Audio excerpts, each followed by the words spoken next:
How is it that over 300 million people are inspired by a man who died 1,400 years ago? How is it that these people are still mesmerized by his ethics? How is it that these people are still amazed by his stand? How is it that these people are still inspired by his legacy? Who is this man? This man is Hussein, son of Ali. Let me set the scene for you. Mecca, 570 AD, a society ravaged with injustice, cruelty, plagued with deceit, corruption and bribery.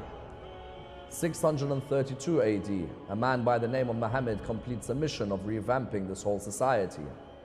He instills honor, dignity, forbearance, justice into the midst of the whole of the state. But 50 years later, this state is once again riddled with controversy, riddled with corruption and deceit. People with arrogant attitudes are now ruling.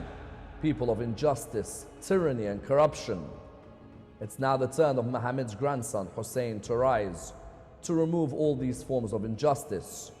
He recognizes that he has to stand in order that he enjoins the good and forbids the evil. He makes the statement very clear of what his mission is, that I have not come out in the form of exuberance, or am I seeking corruption, or fame, or power, but rather I have come out to reform this society. He recognizes that he has to sacrifice not only his life, but even the life of his family members. He decides to take with him a band of soldiers and all of his family members, his brothers, his sisters, his sons, his daughters, all to ensure that if they have to sacrifice their life in order that the light of justice remains alive, then so be it. It is of no surprise that Gandhi says, I learned how to achieve victory while being oppressed through Hussein. It is of no surprise that mystics, philosophers, theologians have all been mesmerized by the stand of Hussein. At the beginning, he has a number of companions, thousands. But when the toughest test came, only 72 remained alongside him. And each of these 72 was willing to give their life away in order that they'd achieve freedom. Each one of these 72 recognized that if they had to give their life away in order that injustice and tyranny, cruelty and oppression of all its forms is removed, then so be it.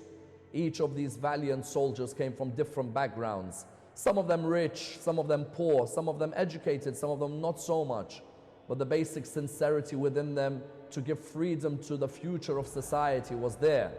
All of them lost their lives on the plains of a land by the name of Karbala. Hussein loses his own life, but there's a mystical feel to his victory.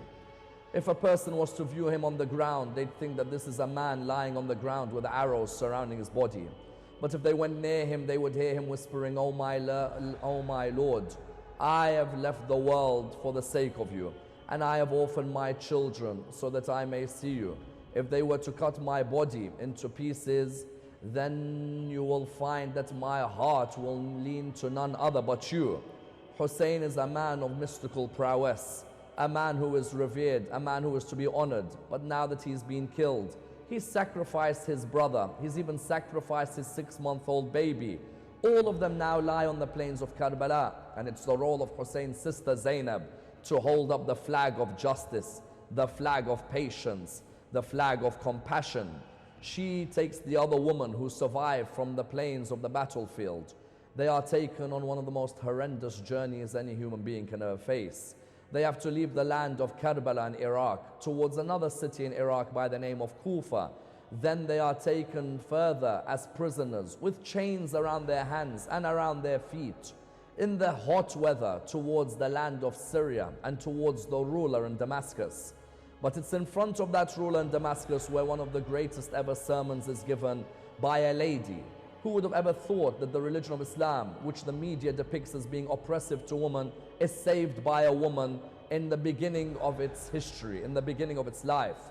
Muhammad's granddaughter Zainab, sister of Hussein, ensures that Hussein remains alive forever. She makes it clear to the ruler, although the plight has made me speak to you, I find speaking to you of little value, but scolding you is great. Therefore, I'll continue to scold you. The eyes are tearful, the hearts are sorrowful. How ironic it is that the members of the party of God are killed by the members of the party of Satan. But then she says a momentous line. She then says a line that reverberates in the lives of many until today. She says, "O ruler, however hard you try, you'll never obliterate our love and our memory from the hearts of the people." All these people who are gathered today are people who honor the stand of Hussein and Zainab over 1,400 years ago. They are the people who make it clear that Zainab's promise, Zainab's words are words which are still alive in the life of every human being. It is no surprise that Zainab and Hussein inspired Gandhi, Dickens, amongst others, who could not believe the strength that they had in the face of such atrocities that they faced. But today, those people who come out and are a stand against any form of oppression in this world. If there is oppression in the Islamic world, then it is our role to be in the manner of Imam al-Hussein and speak out. If there is oppression in the non-Islamic world, then it is our role to speak out against any form of injustice. Because Hussein taught us that his stand, his legacy, his martyrdom is a heat in the heart of the believer that will never subside. As a stand of justice against injustice, and how justice will remain victorious forever.